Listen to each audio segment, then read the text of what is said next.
Pemirsa, Pengadilan Negeri Jakarta Selatan akan menggelar sidang perdana kasus pembunuhan berencana Brigadir Yosua oleh mantan Kadif Propam Polri Verdi Sambo pada Senin hari ini.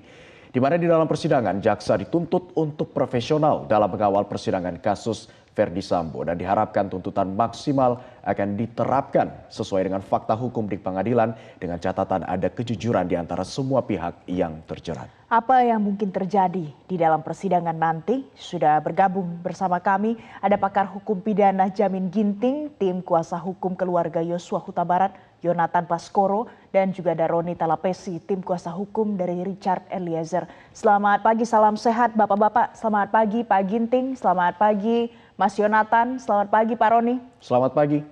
Selamat pagi, Mbak Valen, Mas Abdi.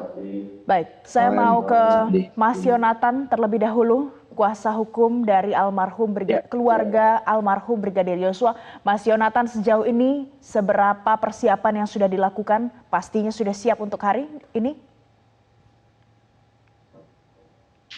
Baik Mbak, sebetulnya persiapan kami sudah siap sejak awal dari kami menerima kuasa dan sampai akhirnya kami membuat laporan secara resmi dan telah menyerahkan segala bukti untuk memperkuat persidangan nanti. Dan dari kami sendiri tim kuasa hukum nanti jam 10 pagi kita akan datang hadir dan kita akan kawal terus ini proses persidangan. Baik, Mas Yonatan, semua bukti-bukti sudah disiapkan, sudah juga disiapkan kalau seandainya nanti ada yang berkelit di persidangan, apakah sudah cukup bukti untuk memastikan ini adalah pembunuhan berencana benar terjadi pada Brigadir Yosua? Ya, pada saat kami memberikan laporan, kami sudah memberikan segala bukti, mulai dari bukti-bukti ancaman-ancaman, kemudian hasil otopsi, dan berbagai alat bukti yang lain. Dan pada dasarnya kami sudah percayakan sepenuhnya kepada pihak kejaksaan yang akan memberikan dakwaan dan membuktikan pasal 340 ini di persidangan, begitu Mbak. Dan kami percaya jaksa akan bekerja secara objektif, transparan, dan akuntabel, begitu. Baik, ya, hal yang sama juga kita harapkan bahwa ada keterbukaan dan juga transparansi dalam sidang yang akan digelar pada hari ini. Saya mau ke Mas Roni Talapesi. Mas Roni, walaupun sidang klien Anda baru akan dimulai pada besok ya, hari Selasa, apa persiapan yang dilakukan sejauh ini sebagai justice kolaborator juga? Iya Mas Abdi, kemarin kami bertemu dengan klien kami ya, Baradae atau Richard Eliezer. Persiapannya adalah kami kemarin ada ibadah, kemudian kami berkoordinasi juga dengan LPSK terkait dengan persidangan nantinya hari Selasa besok. Terus kami juga mempersiapkan untuk apakah kami akan lihat dulu ya dakwaannya seperti apa, nanti keputusan tim pengacara nanti kita sampaikan hari Selasa besok. Bisa sambil berjalan kami juga pun siapkan eksepsi. Ya seperti itu Mas Abdi. Baik, akan mendengarkan dakwaan dulu kemudian akan mempersiapkan dengan tim kuasa hukum. Tapi Mas Roni, kalau kita lihat pernyataan dari Verdi Sambo ini sempat berbeda-beda begitu, berubah-ubah. Nah terkait soal ucapan atau statement hajar cat, apa tanggapan Anda dari pernyataan ini yang muncul dari pihak Verdi Sambo? Itu tidak benar ya, karena memang faktanya adalah bukan hajar tapi tembak. Itu kan BAP Ricky Rizal sudah menyebutkan ya, saya nggak tahu nanti kalau di persidangan besok ditarik atau tidak itu sama saudara RR ya. Tetapi kalau BAP dari saudara Ricky Rizal perintah di Rumah Saguling sudah tembak, kemudian memerintahkan klien saya juga untuk tembak. Nah saya lihat sini kan hanya untuk menghindar saja kan dari proses hukum ini ya. Tetapi begini, pembuktiannya ini kan kemarin kan dari lawyer rekan Febri sampaikan kan satu saksi bukan saksi kan, tetapi begini, bukan hanya seperti itu Kak. Mungkin membacanya hanya sepotong saja ya, tetapi keterangan klien saya ini didukung dengan alat bukti yang lainnya. Tetapi nanti di persidangan lah tempatnya kan. Saya pikir kalau seandainya hanya untuk menyudutkan klien saya tidak tepat lah. Tapi kita juga pun nggak kaget. Karena kita sudah prediksi akan seperti ini. Ini adalah strategi dari pihak sebelah sana. Dan itu tersebut secara verbal begitu ya Mas Roni ya? Iya, perintahnya adalah perintah tembak ya. Nanti kita buka di persidangan. Baik. Saya mau ke Pak Jamin Ginting terlebih dahulu. Pak Jamin Ginting, ini kan ada perbedaan keterangan yang baru muncul akhir-akhir ini saja, sebelum-sebelumnya tidak ada, dan berbeda jauh dari keterangan yang disampaikan oleh Eliezer selaku justice kolaborator. Apa dampak dari munculnya keterangan ini, Pak? Ya, makasih. Selamat pagi, Bang Alen dan Abdi. Eh, Begini ya, ini kan namanya alibi ya, alibi yang dibangun oleh penasihat hukum FS pada masa sebelum sidang berlangsung. Nah, tadi sudah jelas bahwasanya alibi ini tidak mempengaruhi BAP, karena BAP kan sudah masuk ya, sudah dibuatkan dan dakwaan sudah dimasukkan ke dalam pengadilan dan akan disidangkan hari ini. Alibi ini dibangun untuk memberikan pengarahan, mengalihkan hakim untuk menilai apakah ini benar-benar dikatakan sebagai bentuk perintah menghajar atau perintah membunuh. Nah, itu yang dibangun oleh FS. Lalu yang kedua, dibangun lagi kalau saksinya yang benar-benar memberatkan hanya Baradae. Sementara yang lain sudah diperhitungkan kelihatannya bagi pengacara FS akan membela FS. Nah, ini sangat tidak masuk akal menurut saya. Ada saksi yang kira-kira sudah mulai diarahkan begitu.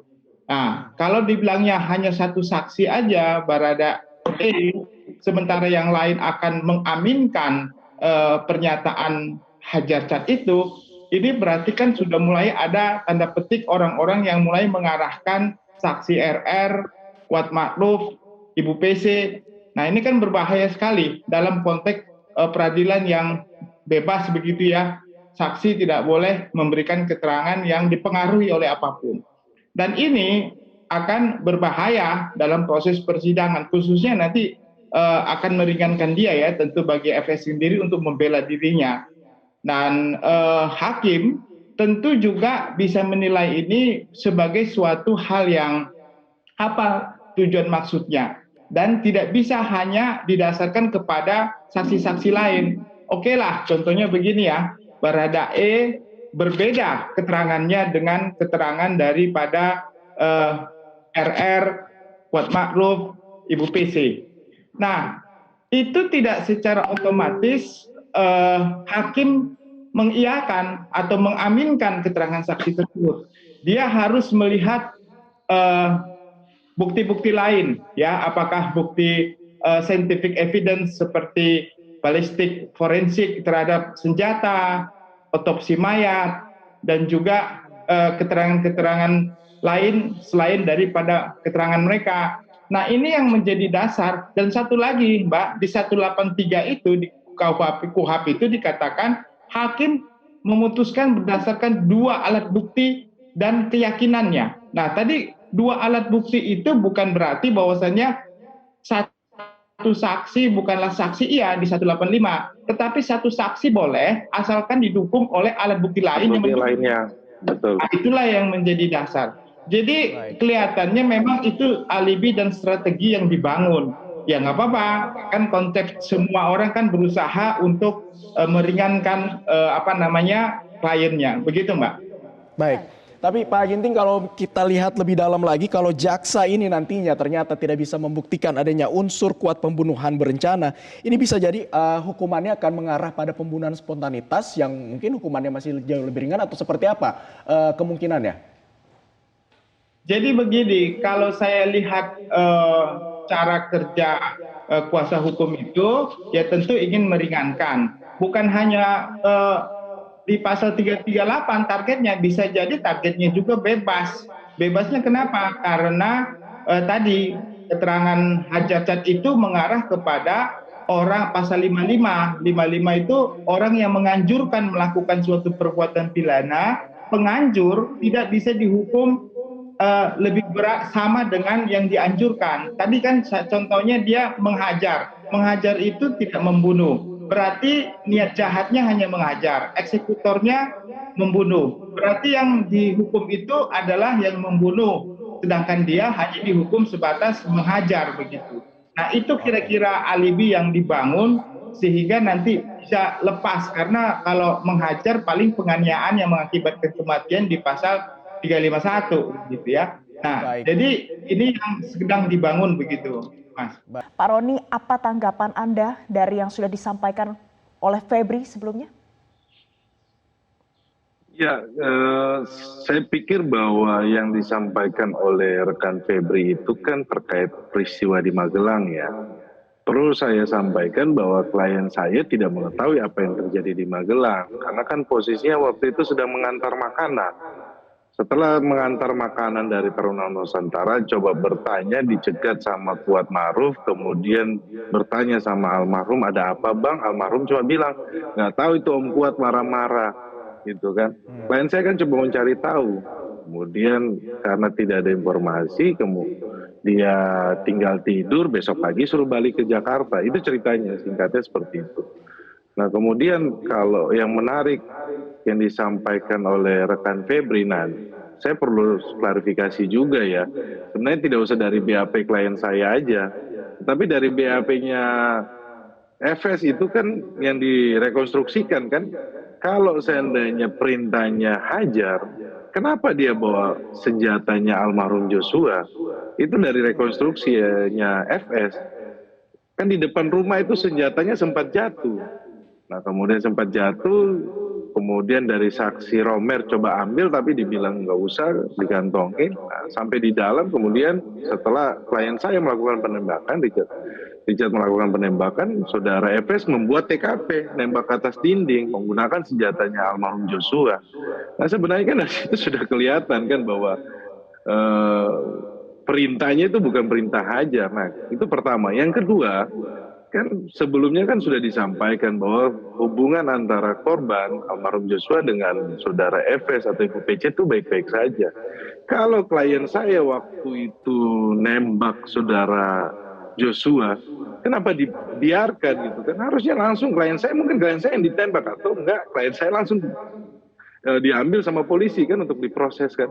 Nah ini kan tidak gitu kan, bikin TKP, ngerusak TKP. Nah itulah kemudian dalam proses ini kan kelihatan siapa yang berubah-berubah gitu. Baik. Tapi nanti semuanya kita uji di persidangan lah ya. Oke, baik. Saya mau langsung ke Pak Yonatan. Mas Yonatan, seperti apa tanggapan Anda dari pernyataan Febri Diansyah tadi?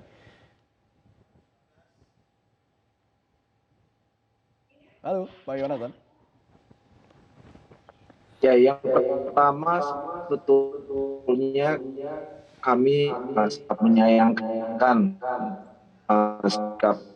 Halo. Iya, silakan Mas. Halo. Iya, halo. Suaranya jelas? Ya, baik. Silakan dilanjutkan. Kami sangat menyayangkan yang di awal kan Febri menyampaikan akan objektif dan tidak akan membenarkan yang salah, ya begitu. Tetapi sepertinya kan Febri kali ini kurang objektif begitu. Jadi menurut saya itu adalah strategi dari mereka untuk melakukan pembelaan dan meringankan dakwaan begitu dengan mencoba membuat alur cerita yang baru, karena ini seperti yang sudah disampaikan oleh ini berbeda sekali dengan apa yang FS pada waktu itu. Begitu Mas. Baik.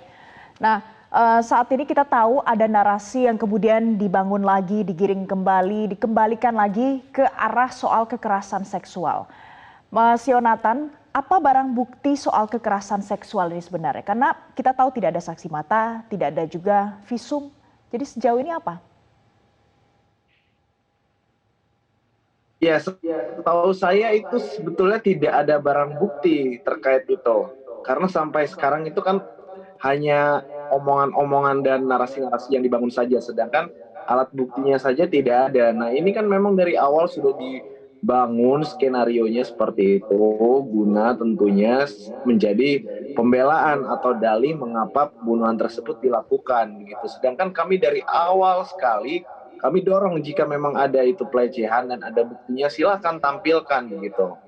Tapi kan kenyataannya tidak ada. Baik. Saya mau ke Pak Ginting. Mas Ginting, terkait Mungkin dengan pelecehan seksual ini, walaupun memang kita tahu penyidikan, proses penyidikan ini juga sudah dihentikan. Tapi kalau seandainya Ibu PC atau Pak Sambo dalam proses persidangan bisa membuktikan adanya terjadi dugaan pelecehan seksual ini, apakah akan bisa meringankan hukumannya atau seperti apa? Ya, kita kan menduga-duga ya, Pak Ali, menduga-duga agak susah juga gitu. Tapi begini, itu kan merupakan bagian motif ya, motif kenapa saya mau melakukan pembunuhan begitu ya. Lalu saya melakukan pembunuhan karena motif saya sakit hati begitu, atau benci. Itu tidak merupakan suatu alasan pembenar untuk melakukan suatu pembunuhan dengan suatu motif seperti itu begitu. Itu hanya suatu bentuk rangkaian narasi terhadap suatu kronologi perkara. Kalaupun itu menjadikan dasar pertimbangan, tentu itu alasan yang meringankan, tetapi unsur pembunuhannya enggak menjadi hapus dengan adanya suatu motif seperti itu begitu. Jadi itu justru membuat keyakinan bagi hakim kalau sebenarnya ada perencanaan di dalam suatu pembunuhan. Karena apa? Karena dia merasa di keluarganya ya dia membela hak dan martabat keluarga. Nah, itu kan suatu rangkaian yang jauh sekali dari perbuatan waktunya, tempusnya. Jadi kalau jauh tempusnya seperti ini, dia sudah punya sakit hati, lalu perintah saguling, lalu membunuh. Ini kan rangkaian cerita yang nyambung dan ini bagian dari perencanaan yang sudah diatur. Jadi tinggal nanti bagaimana hakim menilai apakah sakit hati memperjuangkan martabat keluarga ini menjadi hal yang bisa jadikan dasar untuk meringankan. Pada umumnya bisa, tapi tidak selalu ya begitu. Itu kan motif yang dibangun sebagai suatu narasi untuk menciptakan suatu perbuatan akhir. Kan nggak mungkin kan tiba-tiba orang mau membunuh. Dasarnya apa? Pasti akan dibuatkan dakwaan kenapa dia membunuh, alur ceritanya, narasinya mulai dari ada di Magelang itu begitu. Pak Roni, kita tahu ada banyak serangan yang dikirimkan kepada Eliezer, ada banyak tekanan juga dari pihak luar. Tapi apa yang akan dilakukan untuk memastikan bahwa dalangnya adalah Sambo? Karena kita tahu yang sudah dilakukan sejauh ini oleh Eliezer adalah memberikan pengakuan menjadi justice kolaborator. Apa yang akan dilakukan untuk memastikan status ini? iya, nantikan keterangan klien saya itu Mbak nanti disampaikan di persidangan ya sesuai dengan apa yang sudah disampaikan dalam berita acara pemeriksaan. Klien saya konsisten menyampaikan bahwa klien saya berdasarkan perintah. Perintahnya bukan perintah hajar tapi perintah tembak. Kalau hajar ini kan seperti bukan jenderal bintang 2 yang perintah kan, nggak akan masuk di logika kita gitu. Nah, kemudian kedua, kita juga akan memastikan bahwa proses persidangan ini terkait dengan pembuktian, pastinya klien saya akan sampaikan, kemudian tentunya akan didukung dengan alat bukti yang lainnya gitu, petunjuk atau ahli. Nah, itu akan kita sampaikan di persidangan. Tetapi begini, kalau seandainya klien saya ini sebagai saksi yang paling lemah, kemudian saksi mahkota kemudian disudutkan oleh saudara FS dan pengacaranya dan kita hanya diam saja melihat seperti ini, wah ini penegakan hukum di Indonesia akan semakin amburadul ke depannya gitu. Nah ini jangan sampai kita terkecoh, kemudian kita terbawa dalam suasana, kemudian saksi yang membuka terang kasus ini berdasarkan perintah Bapak Presiden, kemudian dipojokkan, kemudian dikorbankan. Itu kami dari tim penasihat hukum pastinya kami akan melakukan pembelaan secara maksimal di persidangan. Seperti itu Mbak. Baik. Pak Ginting, mungkinkah status justice kolaborator ini menjadi terancam karena ada keterangan-keterangan yang berbeda yang disampaikan oleh pihak Sambo dari keterangan yang sebelumnya disampaikan oleh Eliezer? Ya, justice kolaborator itu tidak tergantung dari keterangan orang lain.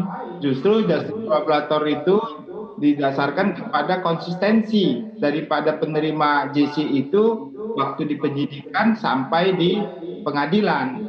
Justru kalau dia nggak konsistensi, itu yang memberikan bisa dicabut oleh pengadilan. Jadi tetap aja dia konsistensinya seperti apa yang dia pernah sampaikan dalam penyidik pertama sekali mendapatkan GC dan perlindungan dari LPSK.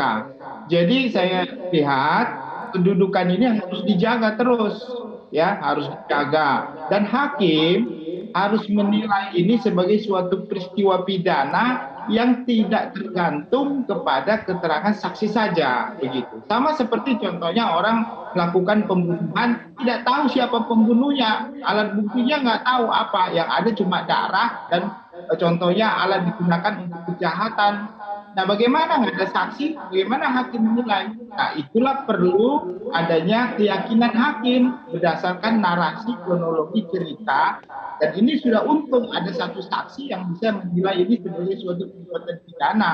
Nah, jadi saya kira hakim sudah bisa menilai lah nanti berdasarkan keterangan-keterangan yang ada, siapa yang berbohong, siapa yang benar-benar jujur, ini harus benar-benar. Walaupun kita tahu ya, saksi-saksi lain kan sebagai terdakwa juga, mau bohong juga tetap dihukum. Jadi mereka biasanya nating tulus juga, tetap juga akan dihukum begitu. Mau ngomong benar, ngomong tidak benar, sama saja gitu. Karena toh nanti juga akan dihukum. Tapi kalau Baradae nggak mungkin, karena dia sudah dapat JC, dia akan berjuang untuk itu.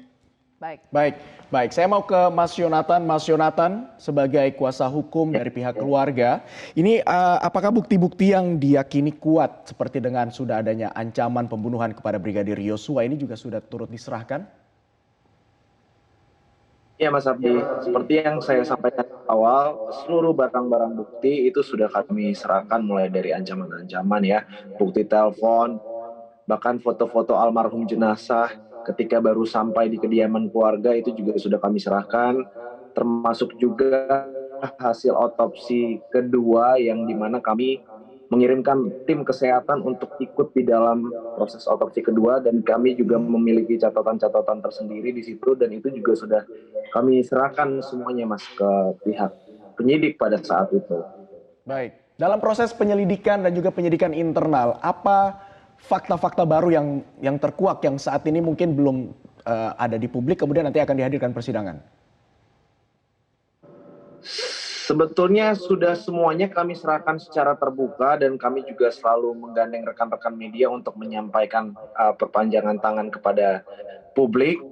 Tinggal sekarang harapannya adalah kami menaruh harapan yang besar kepada para penegak hukum, dalam hal ini khususnya pihak kejaksaan dan hakim, agar dapat melakukan persidangan ini secara objektif dan transparan, secara konsisten. Begitu juga dengan Baradae, kami juga berharap besar begitu ya untuk tetap konsisten pada statement-statement yang telah dikeluarkan, dan kami juga ingin mengingatkan kepada para saksi-saksi nanti yang akan bersaksi di persidangan bahwasannya jangan mempersulit diri sendiri dengan memberikan keterangan-keterangan palsu. Justru itu akan memperberat dan memperburuk keadaan mereka masing-masing. Jadi ya sudah waktunya lah untuk terbuka apa adanya begitu Mas. Baik. Pak Ginting, kalau kita lihat dari kedua belah pihak yang ada di sini sekarang sudah siap dengan semua persiapannya. Tapi yang tidak boleh kita lupakan juga adalah bagaimana caranya supaya kita bisa yakin soal integritas jaksa yang akan menangani kasus ini bisa benar-benar dijaga dan juga dipantau. Apa yang bisa dilakukan Pak Ginting? Ya, tentu karena surat dakwaan sudah masuk, maka surat dakwaan ini menjadi celah bagi penasihat hukum. Apakah surat dakwaan ini sudah cermat, sudah jelas, dan sudah lengkap.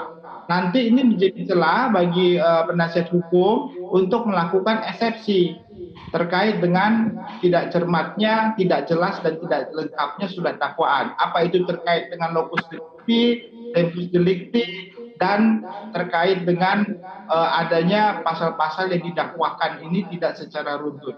Itu biasanya yang dilakukan oleh penasihat hukum. Nah, jadi nggak ada lagi waktu untuk merubah ya surat dakwaan ini untuk pertama sekali.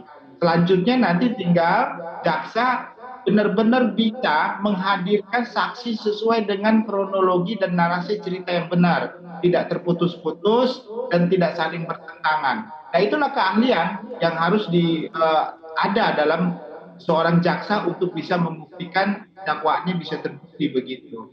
Nah, kalau yang lain tentu kalau ada usulan untuk yang di karantina sekarang kan sudah nggak menjadi isu lagi karena Kapuspen Jaksa sudah menyatakan tidak ada kekhawatiran bagi itu, independensi mereka sudah diuji begitu, Mbak. Baik, ya kita harapkan independensi dan juga transparansi dari jaksa dan juga hakim yang akan melakukan persidangan ini juga bisa dipertanggungjawabkan dan sesuai dengan fakta dan persidangan. Saya mau ke Mas Roni kembali. Mas Roni, akan ada kejutan apa yang nantinya disiapkan di meja hijau jelang persidangan nanti? Apa bocorannya?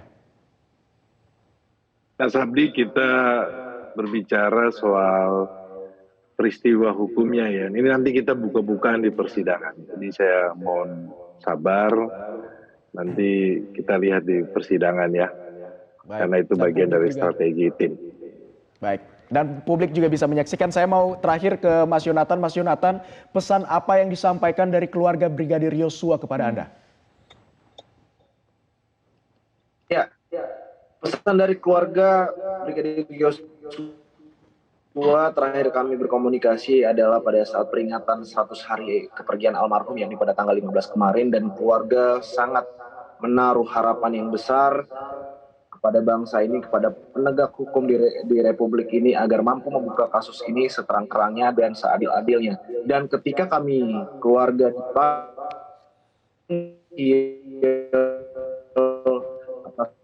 nama hukum untuk memberikan kesaksian sebagai warga negara Indonesia baik untuk hadir demi tegaknya proses hukum di negara ini. Begitu.